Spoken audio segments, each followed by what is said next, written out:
You ask Tiger to solve. This deals with linear equations with one unknown.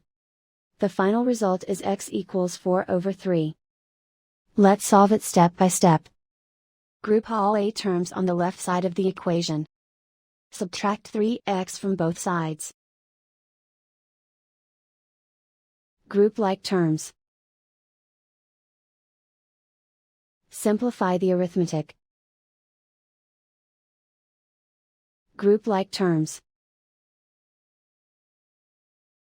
Simplify the arithmetic. Group all constants on the right side of the equation. Subtract 1 from both sides. Simplify the arithmetic.